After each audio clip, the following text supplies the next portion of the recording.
Well, welcome to today's podcast. I'm with Dalen Moody, and we're on a small island deep within Gwaii Haanas, where they have natural hot springs bubbling up through rock, warm, soothing, and sacred.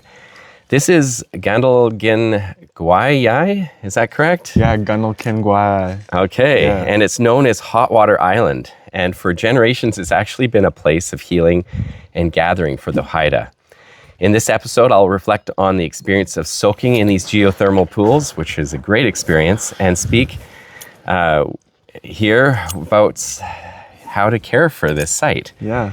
And we're going to talk about the cultural protocols, conservation efforts, including the bats that call this place home, and why slowing down here feels like a return to something essential. Definitely. So Definitely. thanks for joining us today. How Before we dive into today's episode, I want to tell you, if you've ever dreamed of experiencing one of the incredible destinations that we talk about on the show, be sure to visit farandawayadventures.com.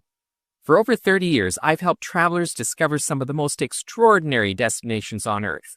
If this is of interest, check out the link in the description to farandawayadventures.com, and we'd be happy to make your next trip unforgettable.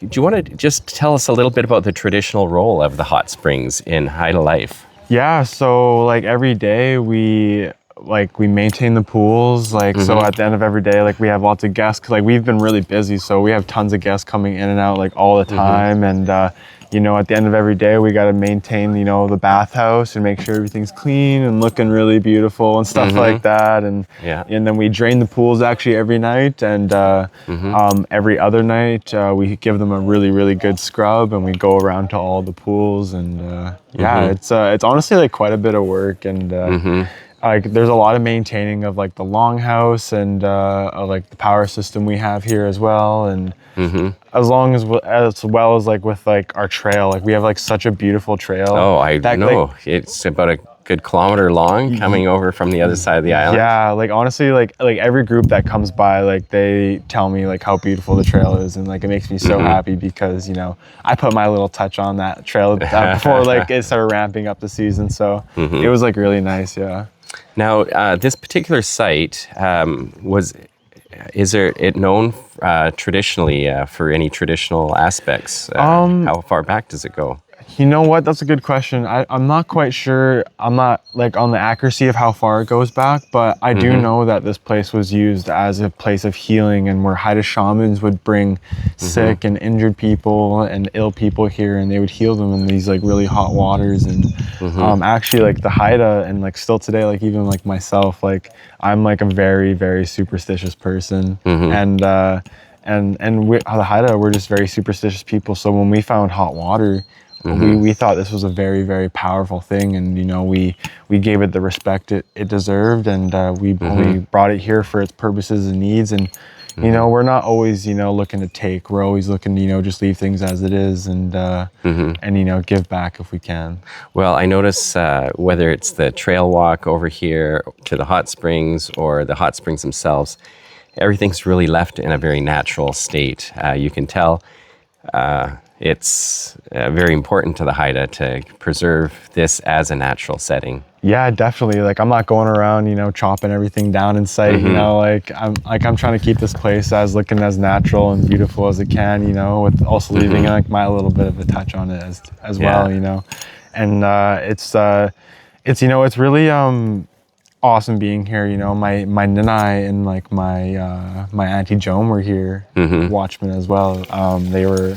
So it's been really, I've been really grateful to follow after them. And Now, have you done Watchman duties in other sites? No. So I've actually Mm-hmm. just been stationed here since the beginning of May, and I've actually got the opportunity before May, in the whole month of April, I got to go with my cousin Doug and my big cousin Doug. We went and set up all of the sites. So we went to K'in Gwaay, we went to Kuna, we went to Tanu, and we brought all the supplies and stuff there. So I got to before the season kicked off and before I was stationed here all summer, I got to see the whole island, which was super beautiful. Now, was there anything surprising to you about the experience here so far? Because you've been here for a few months. Surprising, Honestly, I'm honestly surprised how much or how little I'm on my phone. Like I've honestly like I hate turning on my phone and I hate turning on the Starlink that I have here. Like I've like learned to just like wake up every day, just turn on the percolator, you know, go have a nice soak in the pools before my day gets going. And you know what? Like it's honestly like it kind of sounds weird, but it's been a culture shock for me just because I haven't lived here for so long, and it's been like taking some adjusting, but I would say that's the only kind of surprise for me.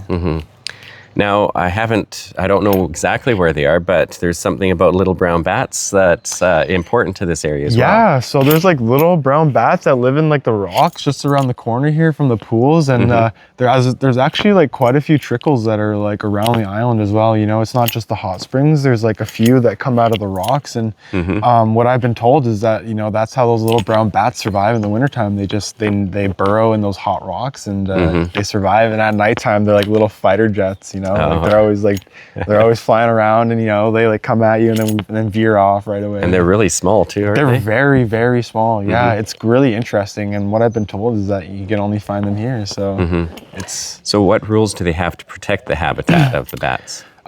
as far as I know, you just got to be respectful, and you just can't really go disturb their, you know, their habitat. So no in climbing there. on the rocks. No climbing on the rocks. You know, no go taking things that aren't yours. Essentially, yeah, that's kind of what I tell. So anybody approaching the island, they really need to know where to come in and where to arrive at. Yeah, definitely. You know, K'in Gwaay is a really tricky area to get in and out of because it's super shallow, and it's such a good place for harvesting because of our super shallow tides. And so like it is really important for like when people come here that, you know, that you do radio with the Watchmen or if I'm here or, you know, if someone else is here, you know, it's really important because they know the ins and outs for sure. You know, like I've done laps around this island, so like I know it pretty well now. You've got the lay of the land. Yeah, right? yeah. So what do you notice in people who come here?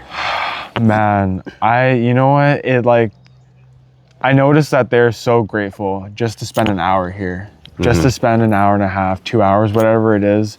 I just noticed like how happy they are, and just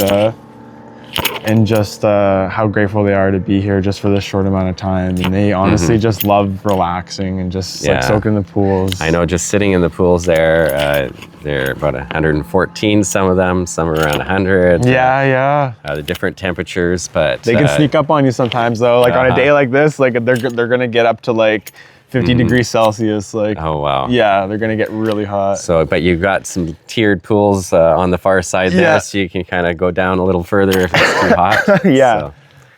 But any advice on how to make the most of the experience for people that come here? You know what?